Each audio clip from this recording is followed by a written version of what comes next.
ఈరోజు మీ దగ్గరికి వచ్చింది.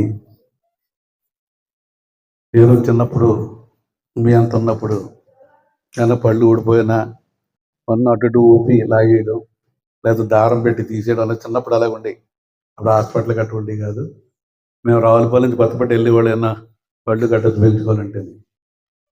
ఆ రోజులు అటువంటివి. ఇప్పుడు మీకు అన్ని గవర్నమెంట్ అన్ని రకాల సౌకర్యాలు ఇస్తుంది. అలాగే మేము కూడా చిన్న, ఎందుకంటే మీ వయసులో కొద్దిగా ఈ పళ్ళు ప్రాబ్లం ఉంటుంది.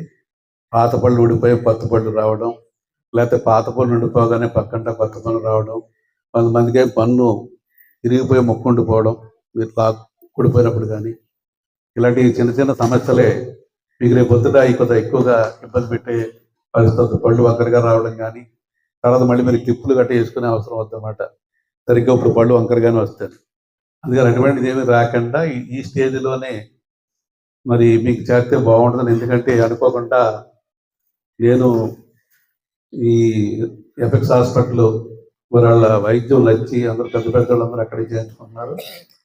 మేము ఒకసారి ఇలా చేస్తే బాగుంటుంది కదా, స్కూల్స్ అన్నీ మీకున్న టైంలో కొంత టైం కేటాయించి సర్వీస్ చేయండి, చేస్తే బాగుంటుంది అని చెప్పడం జరిగింది. మరి ఎందుకంటే ఉన్న ఇంటికన్నా కూడా డెంటల్ అనేది చాలా కాస్ట్లీతో కూడింది. మరి వారు మంచి మనసుతో వారు ఒప్పుకొని, మేము చిన్నపాటి ఇదే కానీ అంతా నేను వాళ్ళే చేస్తున్నారు. విక్టరీ బజారు ఎఫెక్స్ హాస్పిటల్ టైఅప్తో ఈ కార్యక్రమం చేస్తున్నాం. ఈరోజు మొత్తం పిల్లలందరికీ డెంటల్ చెకప్ చేస్తాం. చేసి ఆ కార్డ్స్ మీద మెన్షన్ చేస్తాం ఏం ప్రాబ్లం ఉన్నా, అంటే క్లీనింగ్ అవసరం ఉన్నా, ఏదైనా ఫిల్లింగ్స్ అంటే పళ్ళు పాడైతే, ఎనామిల్ లేయర్ అనేది పాడైతే బ్లాక్గా హోల్స్ పడతాయి పళ్ళు మీద. ఆ పళ్ళు మీద హోల్స్ పడితే దాని మీద ఫిల్లింగ్స్ అని రాస్తాం. నెక్స్ట్ ఏదైనా పన్ను ఊడిపోకుండా ఉండిపోయినా, లేదంటే పక్క నుంచి వచ్చేస్తున్నా కూడా అది ముందుగానే మనం రిమూవ్ చేసేస్తే పళ్ళన్నీ కరెక్ట్గా వస్తాయి.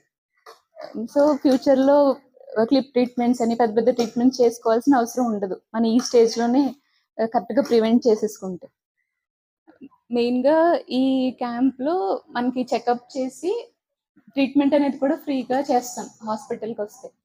సో ఈ పేరెంట్స్ని తీసుకురండి. సో కంప్లీట్ గా అసలు ఫీజు ఏం పే చేయక్కర్లేకుండా దాంట్లో మనం కూడా చాలా స్ఫూర్తి తీసుకోవాలి.